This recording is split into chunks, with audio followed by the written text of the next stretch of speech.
Hey guys, it's Forte here. Today I wanted to go through the Splatoon 3 Splatfest experience, as now I've had my hands on the game, there are so many things I want to talk about. Before we get into any details, I have to say that I absolutely loved my experience of playing. The motion controls feel slightly crisper, the visuals look absolutely incredible, and I can't believe I'm saying this, but it was generally a blast just to play a Splatfest with my friends again. But anyway, I'm not here to waste your time. If you want to support me, don't forget to hit that sub button. But for now, let's get into this video's topic. So Forte, what was the best thing about this Splatfest then? Well, in my opinion, it absolutely has to be the specials. There's just no other way to say it. This game feels amazing without the old spammable specials of Splatoon 2 and with the new, more thoughtful ones of Splatoon 3.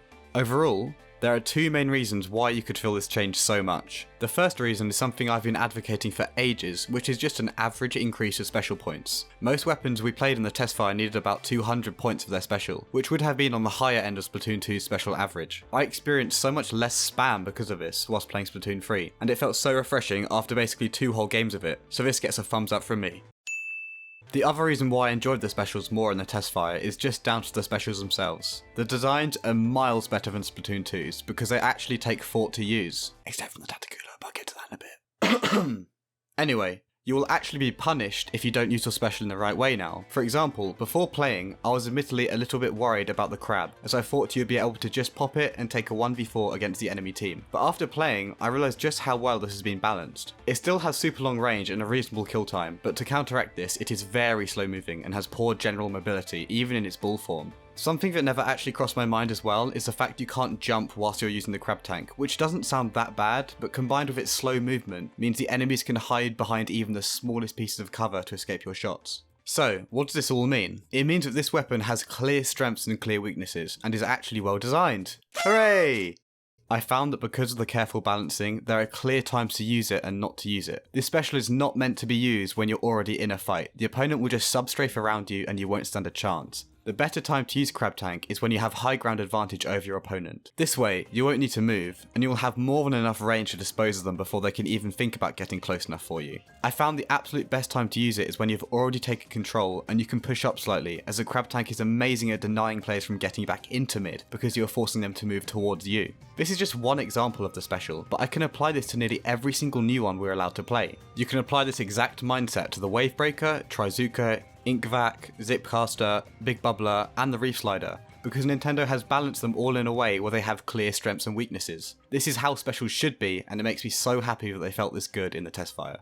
Now let's get to the elephant in the room, the Tacticula. Everyone who even plays slightly competitively realised that this special was above the rest almost immediately. And yeah, I have to say, it is clearly the best special in the game so far, and will need nerfs. The thing is, I feel like compared to Splatoon 2, this is absolutely nothing. Although Tacticula is incredibly strong, it's nowhere near on the same level as those annoying missiles, stingrays, or armours. Also, the fact that the Tacticula is literally just a special that changes numbers means that applying a nerf should be incredibly straightforward for Nintendo to do, as there are no mechanics to actually change or interactions between objects to look over. In my opinion, the problem with Tacticula right now is not the buffs you get when you drink it. Having perfect jump RNG feels amazing, and the swim and run speed buffs are nice too, but I wouldn't say any of these things are broken. What is too much though, is what happens when you die, as you get an insane amount of quick respawn, making you respawn in under half the normal time, and the worst part is, you retain 100% of your special.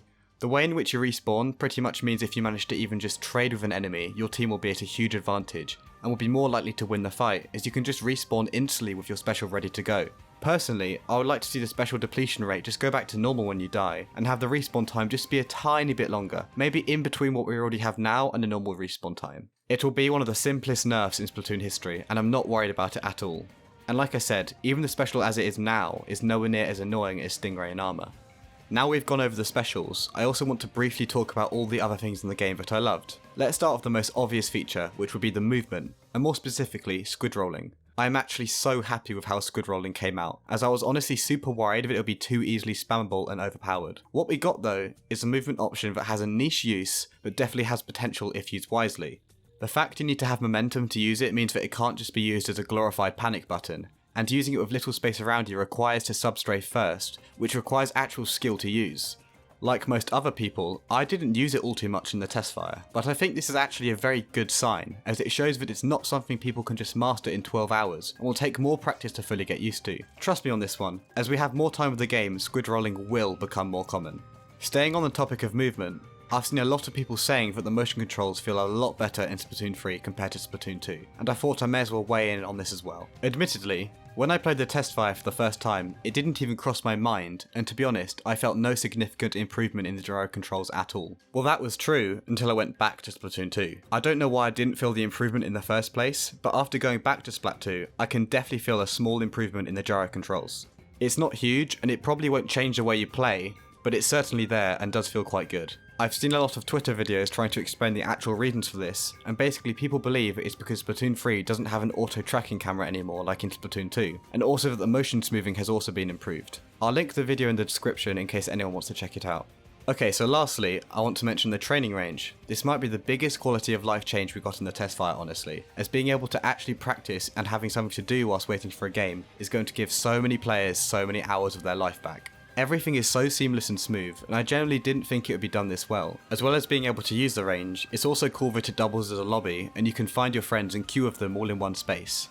It doesn't only just make the game feel more alive and realistic, but it also creates an incredibly high level of convenience too. Anyway, that's all I have to talk about today. Thanks so much for watching everyone, and remember to hit that sub button if you enjoyed the video. We're trying to hit 1,000 subscribers, and if you keep supporting me like you did for my last video, we'll be there in no time. I'm so grateful for all the positive comments recently too. I just want to say thank you all so much. But anyway, until next time, peace.